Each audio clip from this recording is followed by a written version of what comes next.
Di tengah dinamika geopolitik dunia yang semakin kompleks, Asia Tenggara muncul sebagai salah satu kawasan paling strategis. Letaknya yang berada di antara dua samudra dan dua benua menjadikannya jalur utama perdagangan dunia. Di balik pesonanya, Asia Tenggara menyimpan kepentingan besar. Kawasan ini bukan hanya kaya akan sumber daya alam dan demografi, tetapi juga menjadi medan tarik-menarik antara dua kekuatan global, Amerika Serikat dan Republik Rakyat Tiongkok. Rivalitas ini terjadi hingga hari ini. Pada masa Perang Dingin, negara-negara Asia Tenggara juga sudah berada dalam bayang-bayang Blok Barat dan Blok Timur. Ketegangan ini melahirkan kesadaran untuk bersatu, yang diwujudkan pada 8 Agustus 1967 melalui Deklarasi Bangkok. 5 negara yaitu Indonesia, Malaysia, Filipina, Singapura, dan Thailand sepakat membentuk ASEAN. Tujuannya untuk menciptakan stabilitas kawasan dan menjauhkan diri dari konflik ideologis dunia.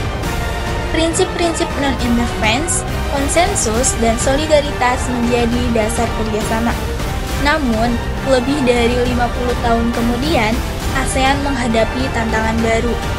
Bukan lagi ideologi, melainkan kepentingan ekonomi, kekuasaan maritim, dan pengaruh politik global. Pertanyaannya, mampukah ASEAN tetap bersatu dan netral, atau akan terpecah oleh dua kekuatan besar dunia? ASEAN menjadi kawasan yang sangat strategis di wilayah Asia Tenggara itu karena memang ASEAN ini berada di antara dua samudera ya, Samudra Hindia dan juga Samudra Pasifik, dan juga ASEAN ini atau Asia Tenggara ini menjadi pusat perdagangan global. Karena apa? Karena memang kawasan perdagangan itu rata-rata melewati jalur perdagangan yaitu Selat Malaka, dan Asia Tenggara ini khususnya ASEAN ini menjadi, kalau misalkan digabungkan itu menjadi kekuatan ekonomi kelima di dunia. Itulah menjadi alasan kenapa Asia Tenggara ini menjadi sentralnya di Asia Tenggara, apalagi di antara kubu Amerika Serikat dan juga Tiongkok.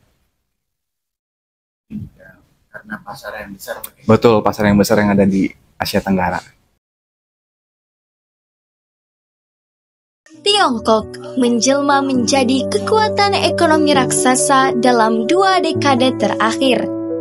Melalui Belt and Road Initiative, negara ini menawarkan investasi besar-besaran pada infrastruktur, pelabuhan, rel kereta cepat, dan jalur logistik di berbagai negara ASEAN.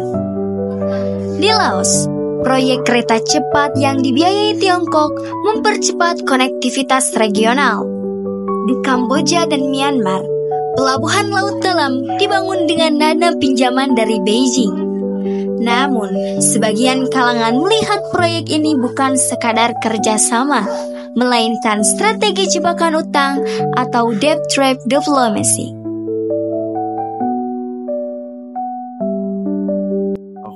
Itu bisa disebut, itu namanya BRI. Oh, BRI, ya BRI singkatannya itu ya. BRI itu salah satu bentukan dari Tiongkok, dari Tiongkok atau China. Nah, BRI ini dibentuk untuk sebenarnya plus minus sih. Mau dikatakan ancaman bisa, dikatakan keuntungan itu bisa, karena memang apa?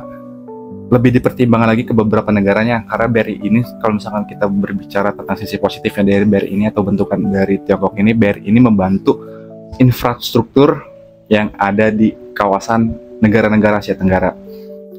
Itu membantu. Tapi kalau misalkan memang dari sisi buruknya, sisi negatifnya itu kalau misalkan BRI ini dibentuk, pasti kan tidak lain mungkin BRI ini atau Tiongkok ini kan punya alasan tersendiri kenapa Tiongkok ini membantu Asia Tenggara. Tidak mungkin kalau misalnya membantu secara cuma-cuma, pasti kan ada maksud dan tujuannya.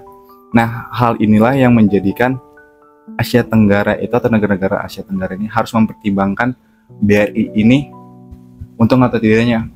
Karena memang apa, kalau misalkan negara tersebut meminta bantuan dari Tiongkok untuk berinvestasi, tapi kalau misalnya tidak pertimbangkan dengan matang-matang, akhirnya negara-negara yang diberi pinjamannya di Asia Tenggara itu menjadi terlibat hutang. Nah, kemungkinan penggantinya apa jika misalkan tidak bisa membayar utang, tidak bisa membayar utangnya, pasti kan ada jaminannya di atas materai, yaitu entah itu pulaunya kah, entah itu investasinya atau apapun itulah, pasti ada jaminannya untuk negara Tiongkok.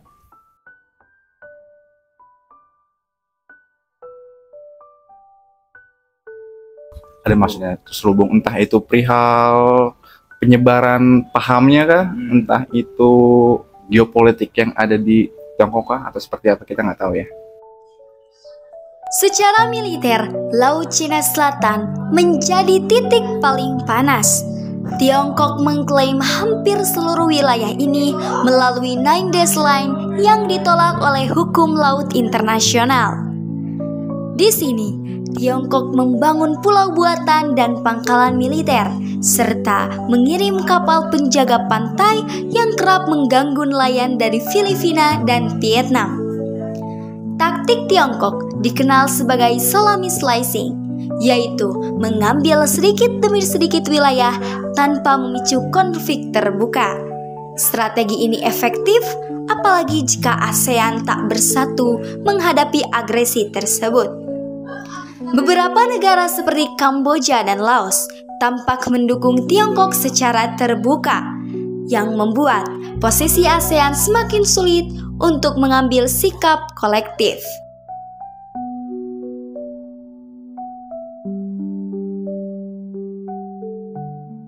Cina ya dalam mengklaim Laut Cina Selatan ini memang sangat berpengaruh terhadap solidaritas negara ASEAN, karena memang dengan adanya klaim tersebut membuat membuat ASEAN itu terbagi ke dalam 3 pandangan ya.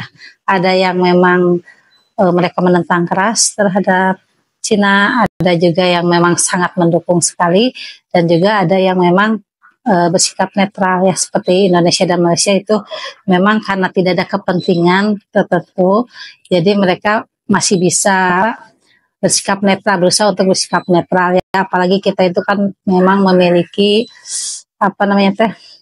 politik luar negeri kita yaitu bebas aktif ya, jadi memang kita harus menjunjung terhadap kenetralan kita. Nah, Laut Cina Selatan, nggak usah jauh-jauh dah ke Asia Tenggara, kita contoh aja di Indonesia kan, di mana? Natuna. Natuna ini kan salah satu yang sempat terlibatnya Indonesia atas klaim wilayah Indonesia dan juga Tiongkok. Kalau misalkan Indonesia itu mengklaim Natuna ini adalah bagian wilayahnya sendiri, tapi kalau misalkan Tiongkok ini mengklaim bahwa Natuna itu menjadi wilayah bagiannya.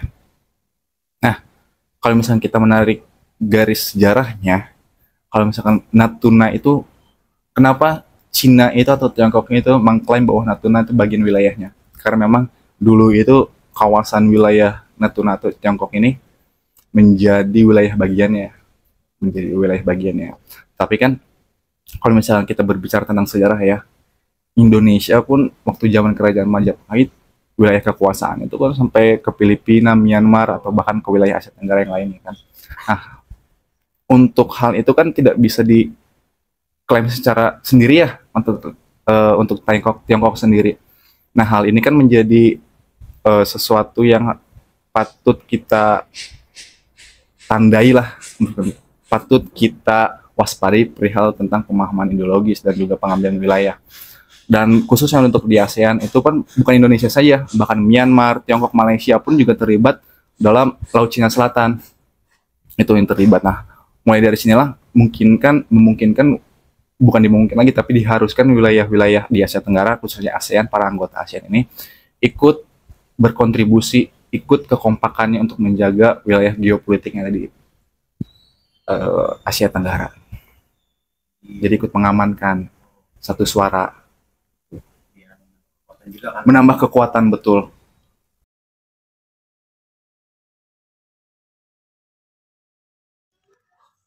Amerika Serikat sudah lama memiliki kepentingan di Asia Tenggara.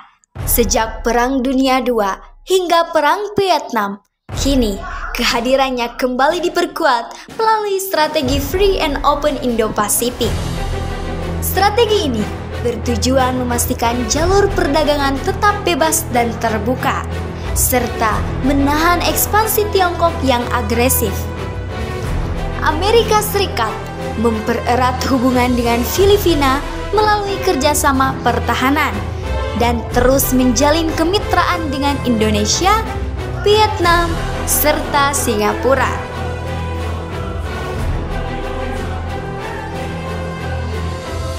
FOP ini kan counter dari BRI. Kalau misalnya ngomong-ngomong kayak gitu, counter dari BRI kenapa? Supaya Amerika Serikat itu menganggap bahwa kawasan Asia Tenggara ini menganggap bahwa ibaratnya kayak perang dingin lah, pemahaman ekonomi dan segala macamnya. Nah, Amerika Serikat itu ikut hadir untuk mengcounter dari BRI ini. Ditakutkan ketika Tiongkok menyebarkan atau menginvestasikan atau dapat menguasai, membuat sekutu di wilayah Asia Tenggara, itu menjadi ancaman buat Amerika Serikat. Kan di geopolitik khususnya di ekonomi, ketika zaman Presiden Trump, sekarang kan perang dagang. Bahkan yang perang dagang sangat ini kan yang lebih hangat ada antara Tiongkok dan juga Amerika Serikat. Nah, FOIP namanya itu. FOIP kalau misalnya singkatannya. Itu counter dari BRI ini. Nah, itu untuk meng-counter dari kehadiran BRI ini. Amerika Serikat juga membentuk aliansi baru seperti AUKUS dan mendukung Quad bersama Jepang, India, dan Australia. Dalam hal ini, Amerika Serikat tidak hanya mengandalkan kekuatan militer, tetapi juga soft power seperti pendidikan, teknologi, dan diplomasi publik. Namun, kehadiran Amerika Serikat juga memunculkan kecurigaan. Sebagian pihak menilai Amerika Serikat mencoba menghidupkan kembali politik containment ala Perang Dingin. Hal ini menimbulkan reaksi keras dari Beijing dan membuat kawasan semakin tegang. Dalam hal ini, peran Amerika Serikat dalam menjaga keseimbangan kekuatan di Asia Tenggara itu lebih membantu dalam konteks mencegah dominasi tunggal oleh Tiongkok dan mendukung kedaulatan negara-negara kecil. Namun, pendekatan ini juga menciptakan ketegangan karena mempertajam persaingan geopolitik dan memaksa ASEAN untuk menavigasi dinamika yang kompleks. Efektivitas Amerika Serikat bergantung pada kemampuannya untuk konsisten meningkatkan keterlibatan ekonomi, bukan hanya dalam militer, dan menghormati sentralitas ASEAN agar tidak memperburuk polarisasi kawasan. Ketegangan pasti misalkan saling satu sama sensi, misalkan ya, oh negara ASEAN ini lebih condong ke Tiongkok, yang satu kan pasti Amerika Serikat juga gengsi, nggak mau nih, nggak boleh. Sama pun juga segitu sebaliknya, antara Amerika Serikat lebih dominasi di wilayah Asia Tenggara, Tiongkok juga pun seperti itu. Karena apa? Karena wilayah Asia Tenggara ini lebih menjadi potensi banyak. Salah satunya kan potensinya di Asia Tenggara itu SDM-nya banyak, jadi pusat perdagangan global juga. Kalau misalnya digabungkan, Asia Tenggara juga menjadi ekonomi terkuat kelima di dunia. Terus juga wilayah perdagangan rata-rata antara ke Eropa dan juga ke Asia itu melalui jalur Selat Malaka, khususnya di Asia Tenggara. Itu kan menjadi salah satu sentral utama bagi kedua kubu ini, saling menguntungkan atau tidak. Kalau misalkan salah satunya diuntungkan, pasti misalkan antara salah satu, entah itu Amerika Serikat ataupun Tiongkok, pasti akan iri, pasti akan berpengaruh ke dalam bidang ekonominya mereka masing-masing.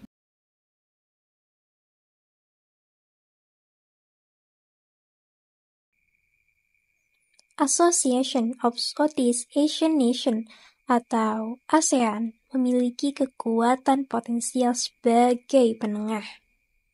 Namun, prinsip konsensus yang dipegang teguh membuat organisasi ini sering lambat merespon konflik. Tidak ada mekanisme voting membuat satu negara saja bisa menghambat keputusan kolektif. Nah, tentunya ini cukup efektif ya untuk menengahi konflik antara kekuatan besar. Kenapa? Satu, adanya sentralitas dan netralitas. Karena ASEAN memiliki prinsip sentralitas dan non-alignment yang memungkinkan berperan sebagai platform netral untuk dialog forum seperti ASEAN Regional Forum (ARF) dan Asia Summit (EAS), menyediakan ruang bagi kekuatan besar seperti Amerika Serikat, Tiongkok, Jepang, juga untuk berdiskusi mengurangi risiko miskomunikasi. Kemudian adanya pendekatan ASEAN-Y, ini menekankan konsensus, non-intervensi, dan diplomasi informal, membantu menjaga hubungan harmonis meskipun ini adanya ketegangan. Upaya diplomasi seperti Declaration on Conduct atau DOC tahun 2002 dan Rencana Code of Conduct atau COC masih belum membuahkan hasil konkret. Perbedaan kepentingan di antara negara anggota menjadi hambatan utama. Indonesia mencoba memainkan peran penting melalui ASEAN Outlook on the Indo-Pacific atau AOIP, menawarkan pendekatan inklusif tanpa memilih blok. Namun, kekuatan politik dan ekonomi yang tidak merata membuat inisiatif ini belum cukup kuat. ASEAN berada dalam dilema, tetap netral dan lambat, atau berpihak dan kehilangan prinsip dasarnya. Pada akhirnya, ketidakseimbangan ini bisa mengancam eksistensi ASEAN sebagai organisasi regional.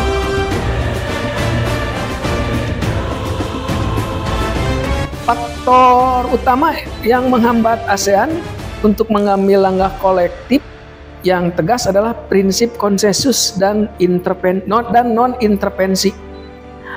Ini terjadi perbedaan kepentingan nasional, ketergantungan pada kekuatan besar, kurangnya kapasitas kelembagaan. Meskipun ASEAN efektif sebagai platform dialog regional, perannya dalam konflik global terbatas karena fokusnya pada stabilitas kawasan dan keterbatasan struktural.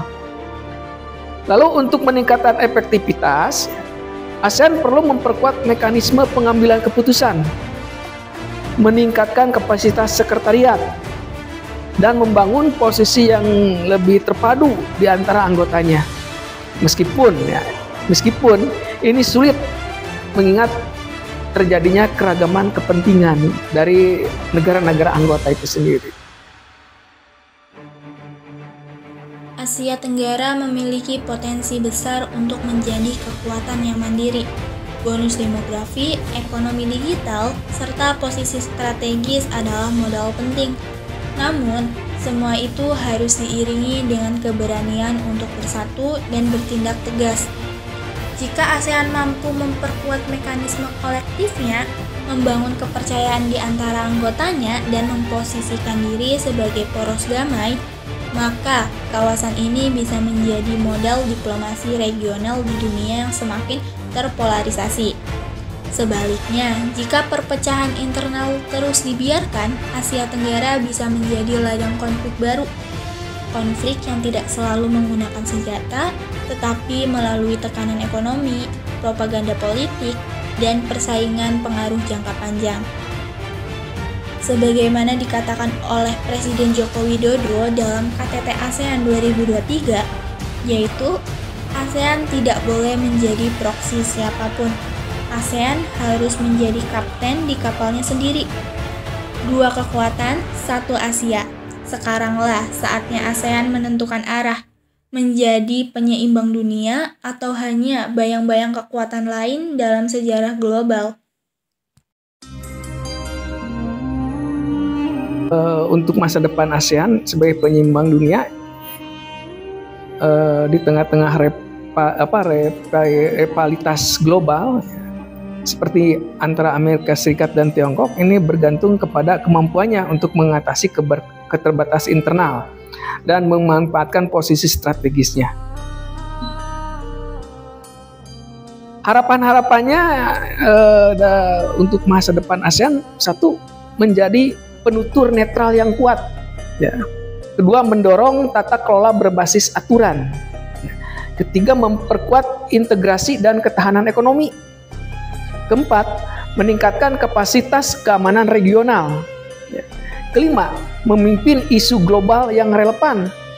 Yang keenam, menyelesaikan konflik internal. Nah, itu yang menjadi harapan saya untuk ASEAN. ASEAN bagi saya itu adalah salah satu ASEAN organisasi antar negara yang dimana isinya adalah negara-negara berkembang. Ya, kita lihat saja negara Myanmar, terus Filipina, Vietnam, dan lain-lainnya lah, negara-negara itu salah satu lebih didominasi oleh negara-negara berkembang. Harapan saya untuk negara-negara ASEAN yang berkembang, jangan sampai negara-negara berkembang ini yang tadinya mau menjadi negara maju tapi malah menghambat mereka dengan kepentingan pribadi mereka. Contohnya misalkan, maksud saya itu seperti ini, misalkan negara Filipina lebih cenderung ke Amerika Serikat, pastikan menjadi ada iri dengki antara Amerika Serikat dan juga Tiongkok. Saya rasa janganlah mengambil salah satu pihak tapi tidak memikirkan konsekuensinya. Saya lebih berharap saja semoga ASEAN ini bisa berkembang lebih maju lagi, apalagi khususnya negara-negara Asia ini bisa seperti negara-negara di Eropa, lebih bisa berkembang dan lebih maju, bisa membuka lapangan pekerjaan untuk warga-warganya, masyarakatnya. Itu sih.